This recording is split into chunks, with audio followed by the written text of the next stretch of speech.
폐허가 된 가자지구 시가지 위의 하늘로 노란 빛을 내는 섬광탄이 몇 발 떨어지고 있습니다. 시가지에서의 야간 작전을 위해 이스라엘이 쏜 것인데요. 같은 날 가자지구 내부로 이동하는 이스라엘군 기갑 장비들이 포착되는 등 이곳에서의 본격적인 시가전이 시작될 조짐이 포착되고 있습니다. 얼마 전 이스라엘이 가자지구 북쪽을 포위했다는 소식을 전해드렸었습니다. 이스라엘은 슬슬 포위한 북가자의 시가지로 파고드는 단계로 진행하고 있는데요. 전황 지도를 보면 가자지구의 허리를 끄는 중부의 점령지에는 팔레스타인 민간인들을 남가자로 대피시키는 회랑이 마련되었습니다. 실제로 이 회랑을 통해 북가자의 많은 민간인들이 대피하고 있는 모습이 드론 영상을 통해 확인되었죠. 민간인이 빠져나간 북가자에 남은 하마스 대원들은 북쪽과 북동쪽 점령지에서부터 차근차근 시가지를 깎아내며 소탕할 계획인 것으로 보입니다. 이렇게 조금씩 세심하게 밀고 나가는 공략법을 두고 소시지의 일종인 살라미를 칼로 한 겹 한 겹 저미는 것과 같다고 하여 살라미 전술이라고 부르는데요. 이스라엘에게 차고 넘치는 화력이 있음에도 이런 방식을 택하는 이유는 역시 하마스의 땅굴 때문이었습니다. 의외로 이 땅굴이라는 것은 적 입장에서는 그 구조를 파악하기가 극히 어렵습니다. 일단 출입구를 파악하기가 어렵고 찾아내서 안에 들어가더라도 복잡한 구조 탓에 불과 몇 분이면 방향 감각을 잃어버려서 지도를 만드는 것도 쉽지 않기 때문입니다. 이스라엘은 사전에 일부 땅굴이나마 그 구조를 파악해냈는데 찾아낸 땅굴만 해도 해당 지역 내의 그물망처럼 촘촘하게 뻗어 있는 데다가 심지어 이게 극히 일부에 불과하죠. 이것이 문제가 되는 점은 시가전을 통해 지상을 계속해서 점령해 나가더라도 땅굴이 건재하다면 하마스가 그 밑을 자유롭게 오고 갈 수 있다는 것입니다. 즉 언제 발밑에서 하마스 대원이 튀어나올지 알 수가 없어서 점령지 안에서도 안심할 수가 없다는 의미입니다. 그래서 이번에 이스라엘은 두 가지 방법으로 가자지구를 공략하고 나섰습니다. 첫 번째 단계는 이미 끝났습니다. 바로 가자지구 시가지 건물에 초토화죠. 이스라엘이 건물을 죄다 박살내야 했던 데에는 이유가 있습니다. 건물이 곧 땅굴의 출입구라고 여겨졌기 때문입니다. 땅굴 건설에 있어서 가장 중요한 것은 바로 공기순환입니다. 한국에서도 운전하다가 터널을 지나면 중간중간 천장에 거대한 송풍시설이 붙어있는 것을 보셨을 것입니다. 단순한 터널만 해도 신선한 공기를 원활하게 흐르도록 만들려면 이러한 송풍시설이 필요한 것이죠. 하물며 가자지구 지하를 거미줄처럼 뒤덮고 있는 땅굴이라면 말할 것도 없습니다. 이러한 지하 갱도에서 제대로 된 활동을 하려면 출입구마다 공기순환시설 역시 만들어져 있어야만 합니다. 하지만 이러한 공기순환시설을 버젓이 지상에 내놓으면 이스라엘에게 여기가 땅굴이라고 알려주는 것과 다를 바가 없습니다. 그래서 하마스가 선택한 방법은 이미 지표면을 덮고 있는 건물의 바닥을 뚫어서 땅굴의 출입구를 만드는 것이었습니다. 실제로 이스라엘 측의 실전 증언에 따르면 건물 크기에 비해서 공기순환 시스템이 너무 많은 건물, 밤늦은 시간까지도 공기순환시설에 열이 감지되는 건물 등은 대부분 땅굴의 출입구였습니다. 그런데 가자 지구는 그런 건물이 많아도 너무 많았습니다. 땅굴이 그토록 넓게 퍼져 있으니 출입구도 그만큼 많이 필요했던 것입니다. 그래서 이스라엘이 선택한 방법은 가자 지구에 있는 건물 전부에다가 폭격을 가하는 것이었습니다. 폭격으로 건물을 아예 무너뜨리는 것까지는 어렵지만 적어도 땅굴로 통하는 곳 정도는 무너뜨릴 수 있을 만큼의 폭격 세례를 퍼부었죠. 이스라엘이 지상군을 투입하기 전까지의 상황이 바로 이것이었습니다. 연일 가자 지구를 불바다로 만들었던 것은 건물의 초토화를 위한 것이었습니다. 이렇게 밑준비가 완성되자 비로소 이스라엘군은 시가전으로 돌입했습니다. 다만 그렇게 폭격을 해놓고도 땅굴을 완전히 봉쇄했다고는 여기지 않았죠. 실제로는 건물이 아닌 곳이나 공기순환시설이 없는 곳에도 출입구가 있었을 수도 있고 워낙에 땅굴이 많기도 하니 확신을 할 수가 없었던 것입니다. 그래서 매우 조심스럽게 지상과 지하를 불문하고 모든 요소를 하나하나 체크하면서 살라미 전술을 시작한 것입니다. 여기서 지하를 담당하는 것이 바로 이스라엘의 땅굴 전문 특수부대 야할론 부대입니다. 땅굴 내에서의 전투에 특화된 이들 특수부대는 각종 첨단 장비로 무장하고 있음에도 매우 불리한 환경에서 싸워야만 합니다. AI 로봇, 적외선 X선 관측 장비, 땅굴 전용 특수 폭발물 등 땅굴 공략을 위한 온갖 장비를 다 갖추고 있는 전문가들이 이들 야할론 부대인데요. 통신도 GPS도 안 되는 지하에서의 작전을 위해 메쉬 네트워크 기반 통신 체계를 도입한 것으로도 잘 알려져 있습니다. 전파가 닿지 않는 지하까지 통신을 끌고 가기 위해 투입되는 모든 전투원이 통신을 중계하는 장치를 휴대하는 방식을 일컫는 것이죠. 하지만 이렇게 갖은 애를 썼음에도 불구하고 땅굴은 하마스에게 언제나 유리한 상황을 만들어줍니다. 일단 성인 남성 한 명이 간신히 지나는 좁은 통로입니다. 단 2명도 옆으로는 설 수 없을 만큼 비좁은 통로는 상대가 누가 됐건 간에 1대1 상황을 강요합니다. 방어하는 쪽이 항상 침투하는 쪽의 전력 한 명만을 상대하면 되는 것입니다. 또한 일부러 복잡하게 만들어둔 구조에서 나오는 지형적 이점, 방어하는 쪽에서는 간단하게 설치할 수 있는 부비 트랩 등 셀 수 없는 장애물이 가로막고 있습니다.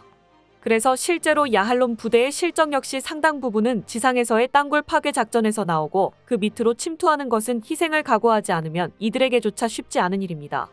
하마스는 이런 이점을 극대화하기 위해서 지하에 숨어든 채 이스라엘을 끌어들이려는 전략을 취하고 있습니다. 현재 하마스는 침공 당시 붙잡았던 인질들을 땅굴 이곳저곳에 분산시켜 배치해둔 것으로 알려졌고 이스라엘에게는 인질 구출을 원한다면 지하로 내려올 것을 강요하고 있습니다. 다만 이스라엘이 이에 응할 것으로는 여겨지지 않는 상황입니다.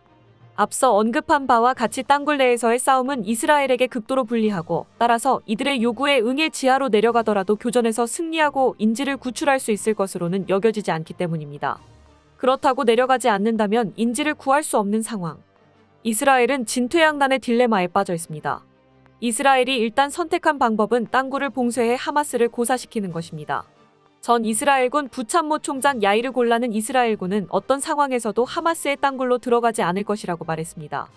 골란은 육군 라디오와의 인터뷰에서 하마스가 매복하고 기다리고 있는 땅굴로 들어가는 것은 심각한 실수가 될 수 있다며 입구를 찾아 봉쇄하거나 연기를 보내 적을 밖으로 나오게 해야 할 것이라고 했죠. 또 이스라엘군은 땅굴을 효과적으로 처리할 능력과 모든 지식과 수단을 갖고 있다. 하마스가 땅굴에 머물면 죽음의 함정이 될 것이라고 덧붙였습니다. 지하 작전의 빈도가 적어진 야할롬 부대는 그 대신에 땅굴 파괴로 활약하고 있습니다. 확인된 땅굴 출입구를 모조리 부숴버리고 그 안에서 농성하는 하마스를 가둬놓으면 머자나 이들이 알아서 다른 출입구로 나오거나 아니면 그 안에서 자멸할 것이라는 계산이죠. 야할롬 부대의 근간은 원래 공병부대. 이번에는 이러한 특징을 살려 특수 장비를 동원한 땅굴 출입구 파괴에 나섰는데요. 이스라엘군은 D9R 대형 전투 장갑 불도저를 앞세워 가자 지구 철조망 장벽을 무너뜨리고 전차 장갑차 등의 진격에 앞서 통로를 개척하는 영상을 공개했던 바 있습니다.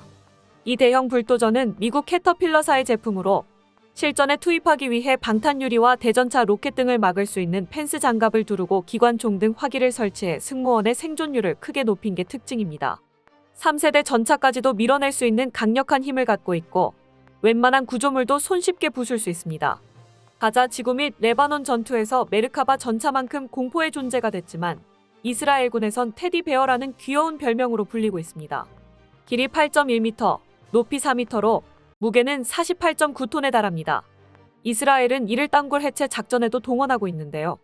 요아브 갤란트 이스라엘 국방장관은 우리는 모든 땅굴에 도달하여 해체할 수 있는 고유한 솔루션을 보유하고 있으며 이를 실행할 준비가 돼 있다며 우리는 모든 곳으로 접근할 것이며 하마스는 땅굴에서 죽거나 나오는 두 가지 선택지를 갖게 될 것이다. 그리고 우리 군대의 총격에 맞거나 무조건 항복해야 할 것이라고 위협했습니다. 실제로 야할롬 부대는 이미 100여 개의 땅굴을 파괴한 것으로 알려졌는데요. 인질 구출이라는 문제가 남아있기는 하지만 이스라엘은 적어도 땅굴을 외부에서 공략한다는 기조를 벌이지는 않을 것으로 보입니다.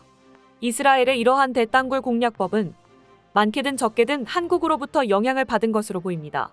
그도 그럴 게 전 세계에서 땅굴 같은 것으로 고민하고 있는 나라가 한국 외에 달리 없기 때문입니다. 이번 작전에서 존재감을 드러낸 땅굴 전문 특수부대 야할롬 부대, 그리고 이들의 특수 장비 D9R 전투 장갑 불도저. 이 두 가지 모두 비슷한 흔적을 한국에서 찾아볼 수 있죠. 한국은 주한미군 스트라이커 여단과 함께 육군 수기사 제16기보 여단을 중심으로 대땅굴 특수작전을 훈련시키고 있습니다. 야할롬 부대와 비슷하게 각종 첨단 장비 및 로봇 등으로 무장하고 있는 이들 부대는 북한이 실제 건설한 땅굴과 유사한 지하 시설에서 주기적인 훈련을 진행하고 있습니다. 거기다 목표로 하고 있는 적이 북한이니만큼 이곳에서 대량 살상 무기를 제거하는 상황까지 상정하고 있습니다. 이러한 훈련 방식은 야할롬 부대의 훈련에도 참고가 되었을 것인데요. 한국 역시 이번 전쟁을 주시하면서 이들의 실전 경험에서 우리가 배워올 것은 없는지를 확인해보고 있습니다. 전투 장갑 불도저 역시 한국은 유사한 무기 체계를 갖추고 있습니다. 일단은 현재 일선 공병 부대에 널리 보급된 미국산 M9 에이스가 있습니다.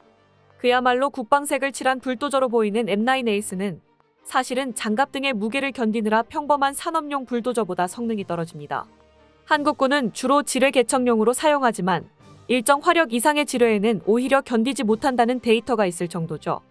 이에 한국은 K1 전차를 기반으로 한 장애물 개척 전차 K600 콧불소를 개발했었죠. 얼마 전 우크라이나에 대한 인도적인 지원으로 선택받기도 했는데요. 전차 차체에서 나오는 압도적인 출력으로 지뢰 개척에 있어서는 대단한 효율을 보여주고 있었습니다. 그러나 어디까지나 지뢰 개척에 치중된 성능이라는 것이 조금 아쉬웠습니다. 한국은 K1의 후속 모델인 K2가 여러 국가에서 히트를 치자 이를 바탕으로 한 파생형 장애물 개척 전차도 개발 중에 있습니다.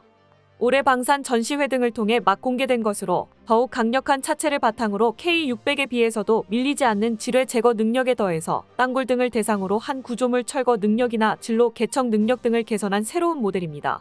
이 개발 과정에서도 역시 한국은 이스라엘의 운용 사례를 유심히 보고 참고하면 좋을 것으로 보이는데요. 이스라엘에서 비슷한 체계의 성능이 시시각각 증명되고 있으니 잘 개발된다면 한국이 반사이익을 볼 수도 있어 보이기 때문입니다.